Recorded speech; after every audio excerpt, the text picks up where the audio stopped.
Ayes 9, no 6. All right, that bill reports. Next up, you have House Bill 360. Thank you, Mr. Chair. And I ask if you give me just a little bit of time because I have to explain how this bill works and what happens. So please give me about 2 preacher minutes to get it down to you guys. Well, let's start off with. Well, all right. Here's 2 preacher minutes. Thank you. See that? So HB 360 is a consumer protection bill, plain and simple. Virginians are buying products marketed as natural and safe, yet many do not understand what they are ingesting or how it acts on the body. A brief chemistry point. Kratom contains mitragynine, which is converted into the liver into 7-hydroxymitragynine, also known as 7-OH. Hydroxymitragynine is the compound primarily responsible for Kratom's opioid-like effects. In September 2025, the U.S. Department of Defense banned Kratom use by its service members. That memo that they issued stated plainly that the opioid-like effects of Kratom are primarily from 7-hydroxymitragynine, which is 10 times more potent than morphine, and links products to impairment and rising overdoses. That is why the warning language in this bill that we're looking to pass matters. Consumers deserve to be told clearly that Kratom may cause dependence and opioid-like withdrawal. The bill does not ban Kratom. It does not criminalize possession. It does not create a new bureaucracy. What it does is it requires transparent labeling, behind-the-counter storage, reasonable limits on 7-hydroxymitragynine, enforced under the Virginia Consumer Protection Act. Adults can make their own choices, but those choices should be informed, and the risk should not be hidden. And if this doesn't feel pressing enough, we're talking about saving lives. In 2023, a Virginia man named Vincent Logan died after using Kratom products that were sold without clear warnings. He suffered a seizure and passed away. And as tragic as Vincent's death is, it's not an isolated case. Between January 2023 and April 2025, the National Drug Early Warning System recorded 4,233 emergency medical service encounters within the U.S. involving Kratom or 7-OH, included both non-fatal and fatal overdoses. And I hope it will be the will of the committee to look favorably upon this bill. Thank you, Delegate. Those in support of House Bill 360, please come forward. We'll set a timer of 3 minutes for everybody, okay?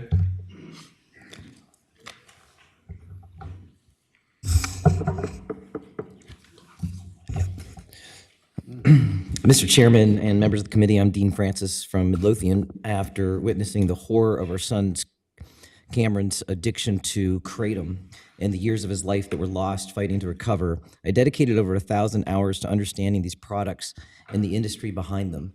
Over here is what you have: Kratom products, powder, concentrates, liquids. This is sold next to 5 Hour Energy in a lot of our gas stations. I have spent time with so many people that have suffered from this addiction, plus 6 parents whose children's deaths listed Kratom toxicity on their death certificates. And I've spoken to over 25 addiction treatment professionals collectively who have treated over 2,000 people for Kratom addiction, some of whom will testify today. I've also read the American Kratom Association's publications. People are lured into this, exactly like Delegate Cole just said, as harmless wellness supplements that can help them with focus or energy. Some people hear that Kratom might actually help them get off pain medications, reduce anxiety, or help end an addiction to alcohol or drugs. All of these things have some truth to them, but that's because Kratom acts like an opioid in the body. So for every person claiming a success story, you have someone like our son claiming a nightmare and having their life destroyed. The American Kratom Association would like all of us to believe that these terrifying stories are being caused by newer synthetic products such as 7-OH. That's what this is right over here. That concentrates 7-OH all into one. But this didn't enter the Virginia marketplace until early 2025, and the people treating people for Kratom addiction have been doing so for 10 years. Cameron's withdrawal was beyond agonizing: insomnia, convulsions, cold sweats, nausea, and psychosis. He required the same medical detox given for heroin.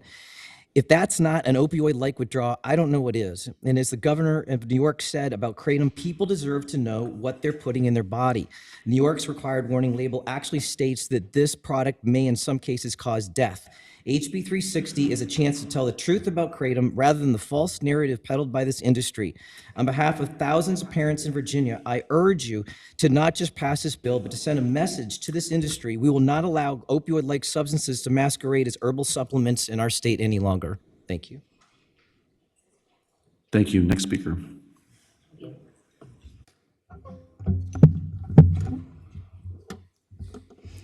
Good afternoon, committee members, Mr. Chairman. My name is Kate Gibson. I am a doctorally prepared psychiatric nurse practitioner. I am also a certified peer recovery specialist, and I'm a person in recovery from multiple substance use disorders. So I speak to you not just as a professional, but as someone who could be impacted by this as well. And it is a privilege to speak here today to you. What I'm seeing in my practice, which is an outpatient detox program that has been treating Kratom and Kratom derivative patients since 2018, is that up to 75% of calls coming in to seek treatment are for Kratom and Kratom derivatives. We treat this situation just like we treat heroin, fentanyl, or prescription opioid dependencies. We use the same medications. Other treatment programs also use Suboxone, which is recommended by the American Society of Addiction Medicine and by the American Psychiatric Association to treat Kratom and Kratom derivative dependencies. I think it's very clear, and I'll speak very plainly, that these products do act on the mu opioid receptor, and therefore I do think that we have a diligence to warn members of the public so that they can make an informed choice if they do choose to use these products. Additionally, and a particular concern for me, is the impact on adolescents and young adults in the Commonwealth. One of my peers, who's also a psychiatric nurse practitioner specializing in addiction medicine at VCU Health here in Richmond, treats adolescents who are coming in with the same complaint. So not only are we informing the public, but there is a duty to protect children by placing a ban on selling these products to those under age 21. Thank you very much for your time and diligence to this very important bill. Thank you very much. Next speaker, we're going to extend to 5 minutes those against because we've extended time for. So if you can please state your name, organization, and support. Thank you, Mr. I think we have some folks online as well, just to be aware. Members of the committee, Damus Boudreau representing the Greater Richmond Chamber of Commerce. I'm also authorized to speak affirmatively for the bill on behalf of the Metropolitan Business League, Southern Virginia Regional Chamber of Commerce, the Virginia Hispanic Chamber of Commerce, and the Virginia Black Chamber of Commerce, who all support this legislation. Thank you. Thank you. Next speaker. Luke Purdue, the Virginia Society of Health System Pharmacists, support this bill, and we have a member online who'd like to speak. Thank you. Others in the room support. Those online in support. Josh, you may speak. Tim, may you go after. Hello, my name is Josh Crawford. I'm here representing the Virginia Society of Health System Pharmacists. We do support this bill. The main reason is that the Kratom does cause dependence. Its users should be alerted to this before they ingest the product, as that could be a decision that affects the rest of their lives. This bill also restricts the amount of 7-OH that can be contained within Kratom products. 7-OH it's been shown it's 13 to 50 times the potency of morphine, and just for reference, fentanyl is 50 times more potent than morphine. And the FDA does recommend avoiding all products containing 7-OH. So this bill does help to help, I think, at least keep the product, the Kratom products sold in Virginia a little bit safer. Thank you. Other speakers online. Tim, please turn your camera on and begin to speak.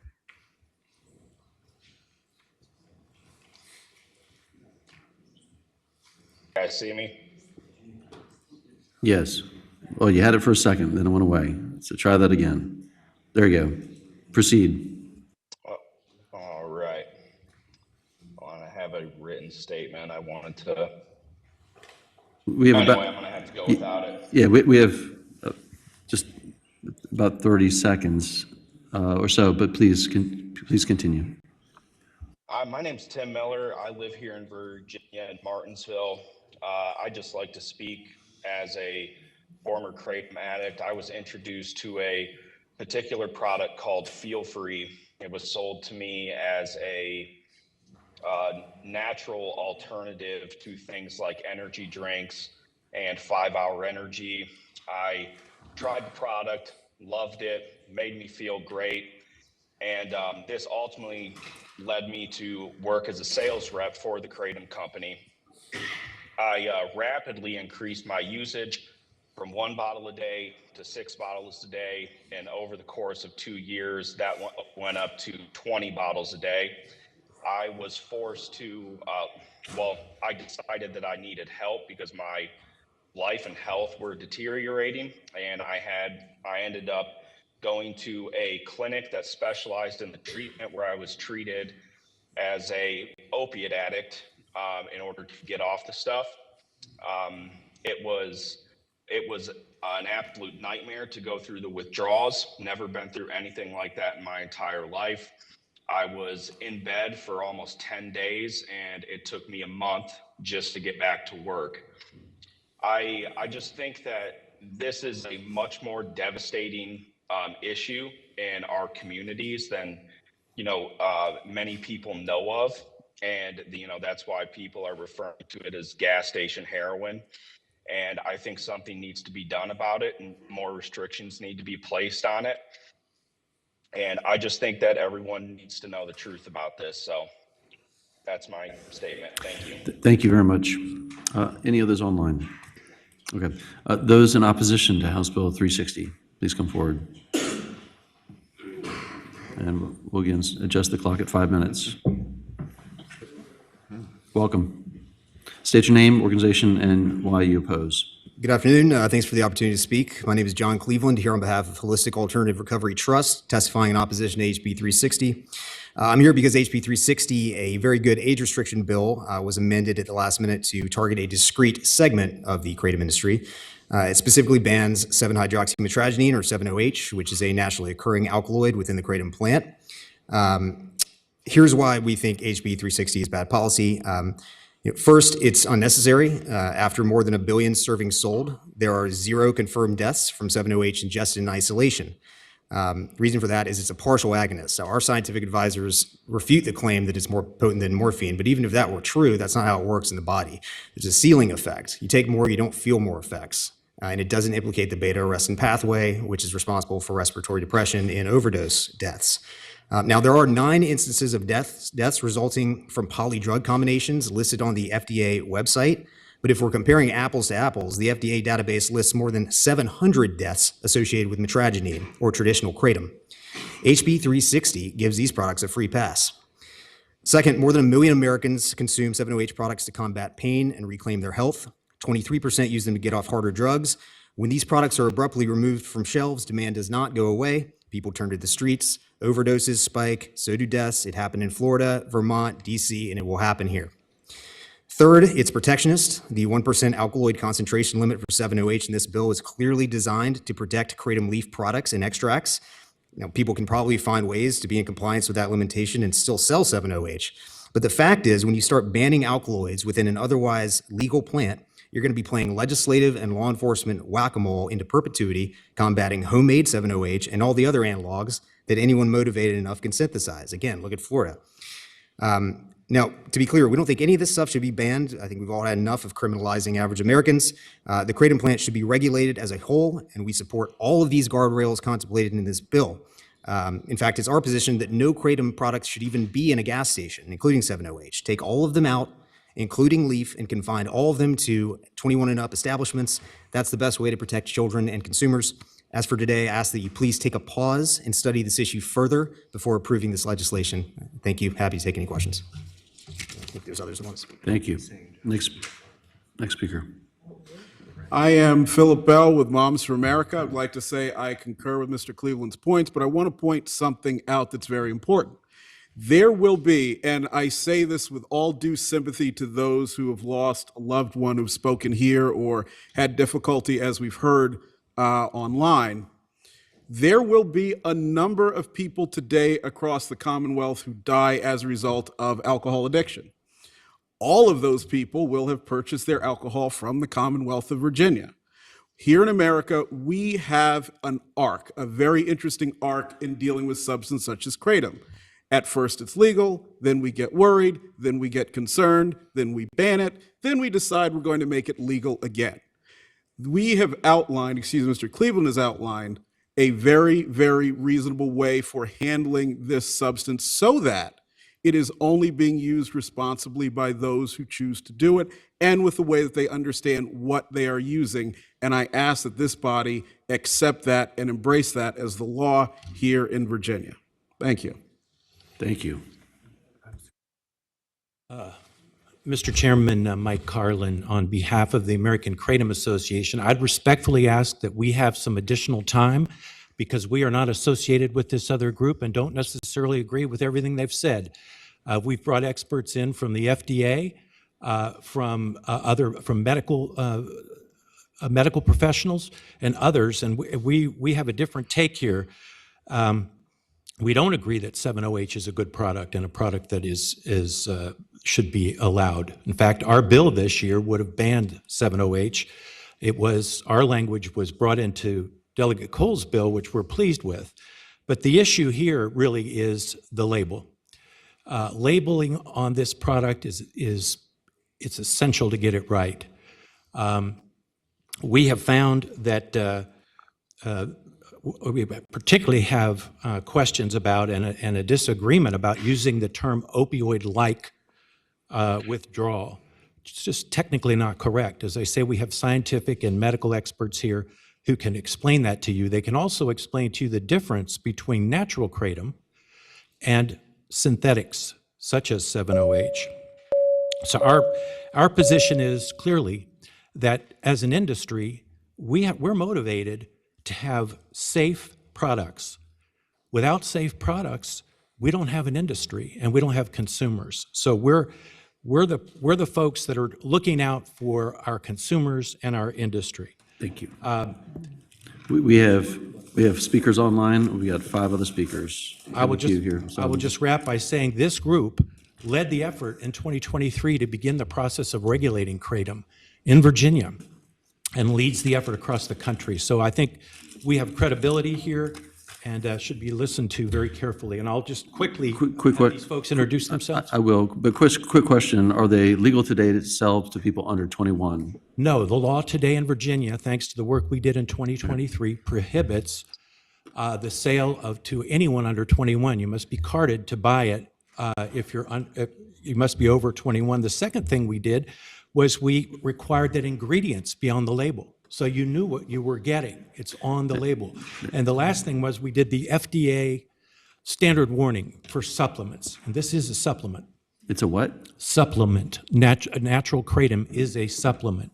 So we put the FDA warning. All 3 of those are the law currently. If I could, we just heard a prior speaker indicate that those who have other addictions are using kratom as an offset.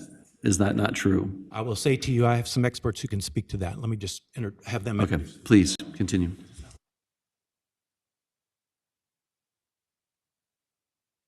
See, can you hear me all right? Mr. Chairman, members of the committee, thanks for the opportunity. I'm Jack Henningfield. I'm from Baltimore, Maryland. Was trained in addiction science and developing treatments for addictions in the 1970s when I got my PhD, and I've been at Johns Hopkins since 1978. During that time, I was at National Institute on Drug Abuse, working with FDA, DEA on medicines for treating addiction. I've contributed to virtually all of the different types of medicines for treating addiction, and I work on opioids. I know opioids. Just a couple of quick points. Kratom is not an opioid. Lots of things have opioid effects. Our body has an opioid system in it. That doesn't make them opioids.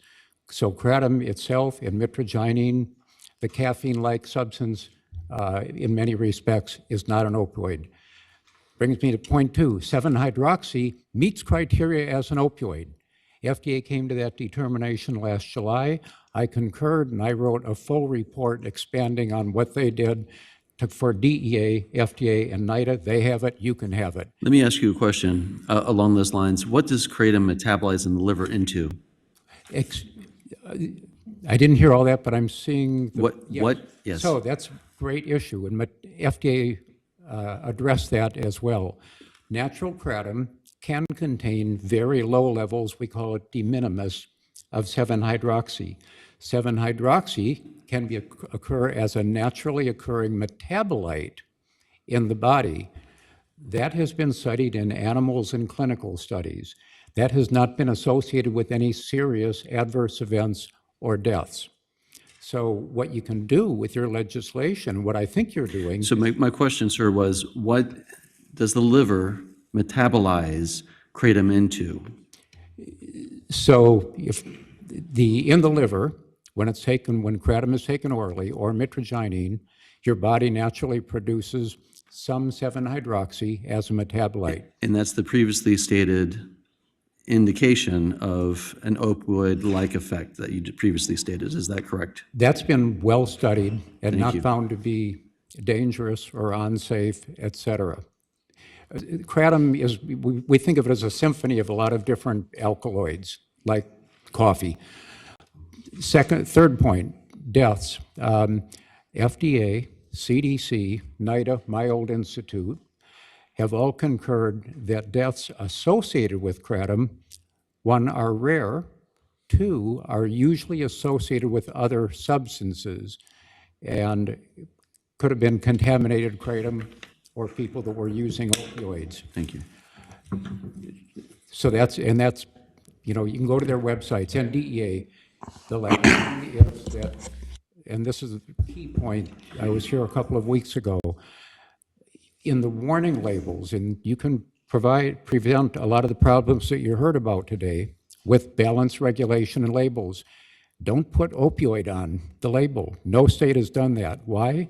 It's not an opioid by botany, chemistry, or overall pharmacology, and that would be mislabeling the product. FDA would say you're making a drug claim. So, and lastly, bring that to the Department of Health and call on people like me. I'm happy to help, give them anything. Thank you. Senator Pillion, do you have a question? Doctor. Sir? Senator Pillion. Mr. Chair, are you currently employed by Johns Hopkins? Am I Are you currently employed by Johns Hopkins? Echo when I wear hearing aids. Are you currently employed by Johns Hopkins? At Johns Hopkins, I am part-time adjunct. I do not receive a salary. So are you speaking on their behalf? Excuse me. Mr. Chair, are you here on their behalf? I'm on my own behalf. I consult to the American Kratom Association.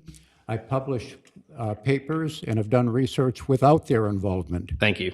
Thank you. Next speaker. Mr. Chairman, committee, thank you for your time. My name is Bob Durkin. I'm an attorney in the food and drug space. I'm outside counsel of the AKA. I represent other clients in the dietary supplement space, some that market kratom. I'm a pharmacist with a master's degree in molecular biology. I was a captain of the Army for 6 years, where I was residency trained and board certified in nuclear pharmacy. For about 12 years, I worked at the Food and Drug Administration. The last 6, I was the deputy director of the Office of Dietary Supplement Programs. Happy to answer any questions. I'd like to address the warning on the label. One of the world experts in addiction and kratom just told you that kratom does not cause opioid-like withdrawal effects. Anything, coffee, nicotine, kratom, if you take them for a prolonged time and you stop, you're going to have withdrawal. Caffeine and nicotine have withdrawal, but it's not opioid-like. The withdrawal from kratom is not opioid-like. If you require companies to put opioid-like on their label, under FDA regulations, that's going to be false and misleading. It's going to be misbranded. If you force them to put opioid-like on their label, they could be called an unapproved new drug because they're making opioid claims. I think if you have questions about the warning, you're better off, like Dr. Henningfield said, to ask your Department of Health for advice. We're happy to give them references. We're happy to give them papers. They can decide if opioid-like is appropriate for the label or if something else is appropriate. The problem if you put the wrong warning on a label, people look for the wrong thing. You want your labels to inform consumers how they can make informed decisions about their health. And if you put the wrong warning on the label, you're not giving them that information. As far as 7-hydroxymetragynine, to your question, sir, when you ingest kratom, it is metabolized many different ways. It's metabolized in the stomach, it's metabolized in the liver, other parts of the body. A fraction of mitragynine, the primary alkaloid in kratom, is metabolized to 7-hydroxy, anywhere between 7 and maybe up to 20% or more. That doesn't happen all at once. That happens over time, and the body handles it over time, along with the other things that kratom was metabolized to in the body. Thank you. Senator Pillion. So, Mr. Chair, question for the witness. So, is your concern only with the labeling and not with the rest of the piece of legislation? So let's just get to it. Yes. Is that your concern? The legislation is a wonderful opportunity to protect the public health, put requirements for the labeling of Kratom products. It bans 7-OH. It's the warning right now that I'm primarily concerned with because it does not provide meaningful and truthful information to consumers. So, Mr. Chair, follow-up question. Senator Pillion. So if we correct the labeling, you'll be supportive of this legislation in all ever forms? Yes, sir, I would be. Thank you. Next speaker. We still have speakers online.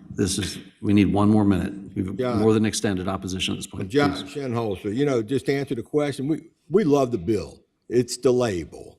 And you get the label right, we love everything about it. And I do agree, let the department decide. If you could just amend the bill, give it a day or two, let the department look at it, we can probably all be happy when we walk up out of here. Thank you for your time, though. Thank you, sir. Next speaker. Hi, my name's David. I'm a Kratom manufacturer located in Goochland County. If we put opioid-like on the labels, not only would it be false, but would open me up to FDA visits, as those words are reserved for drug companies that have gone through the proper process to claim that they are an opioid.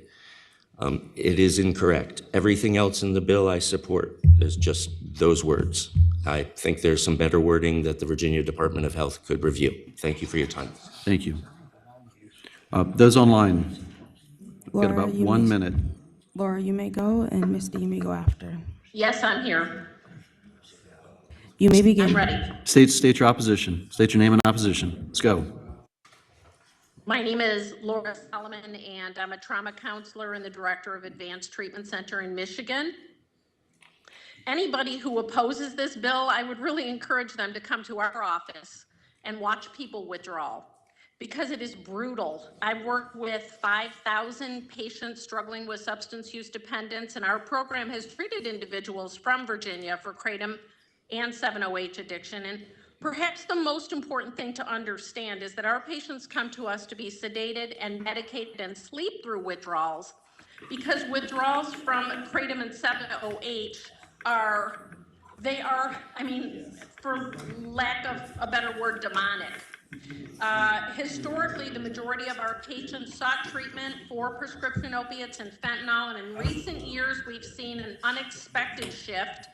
50% of our patients now seek treatment for Kratom and 7-OH, and while some argue that those are different, clinically, anyone testing for 7-OH is positive for Kratom. So from a medical standpoint, Ma'am, thank you. We saw some other speakers, so you're also in support of this legislation. We're going through also opposition.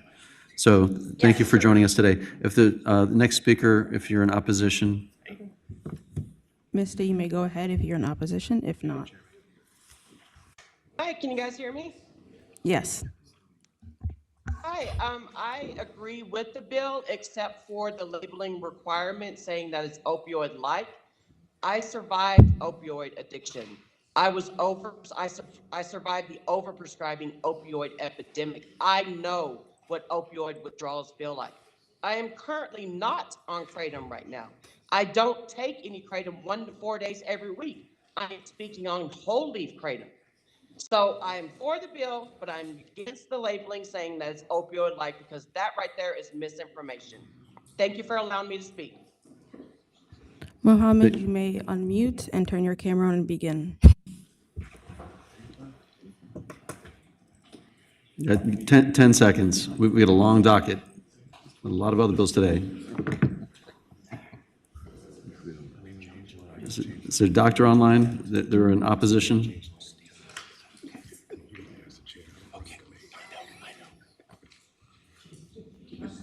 All right, so I guess just very quickly, if I could ask the members. Hold on.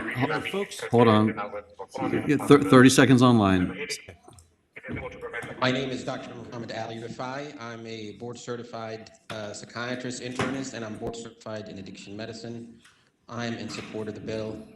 Kratom is an opioid-like substance. I treat patients. routinely with withdrawal from Kratom, and they experience symptoms of opiate withdrawal and are treated like they are experiencing opiate withdrawal. So I believe Kratom is an opioid-like substance. Thank you so much. Have a safe flight. Mr. Chair, we just have a few people here. We've got a few people here who would just like to stand who had a similar situation with Kratom where it really improved their life and in some cases saved their life. If they could just stand so you could see. Please stand. We won't have them testify in the interest of Okay, time. I appreciate it. So, question for you, Mr. Carlin. Yes. So, the debate seems to be focused on warning labels, and so New York has a warning label. It states, "Warning: This product has not been approved by the FDA. Side effects may include nausea, agitation, hallucinations, difficulty breathing, liver damage, and death." Are you okay with that label? Not at all. We don't So, think that's correct. The FDA label, the FDA website has, DEA has the same exact information. Yeah. I think there's a lot of differences around the country with different warning labels. We have a standard that's used in other states that the industry supports that I can share with you, but those are not, it's just not correct. Millions of people use this product across the country, and they use it to help them with their health as a supplement. Yeah. So Mr. Carlin, you're saying the DEA is incorrect? I'm saying there's a difference of opinion among professionals. That's a very polite way of saying. I think we're having some of that right here on the dais. Mr. Chair, so are you saying, Senator Pillion. are you saying your professionals are more professional than the DEA? Who sets the standards for the country? Yeah. I'm not qualified to answer that. Maybe you can. Okay. I just would say this, there's a difference of opinion in the professional and expert community about this, and there's some politics here too, frankly. The New York warning label, I don't know that the DEA would support that. Causes death. There are millions and millions of people who use this product successfully. Okay. Yeah. As I say, I think there's just a difference of opinion among professionals and experts. I appreciate. All right, we've taken testimony at this point, both extensively for and against. The bills before the committee. Follow-up questions, comments from the committee. Mr. Chair. Senator Williams-Graves. I'd just like to thank the patron for bringing the bill in 2 Episcopal minutes, not Baptist or Kojic minutes. And I would like to move to report the bill. All right, there's a motion and a second. There's a motion, a second to report House Bill 360. Any alternate motions, discussion? Clerk will open the roll.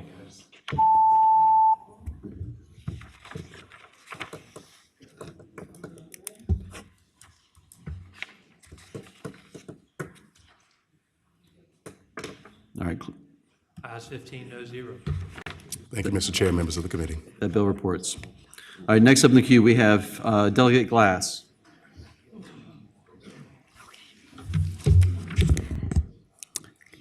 Good afternoon, Mr.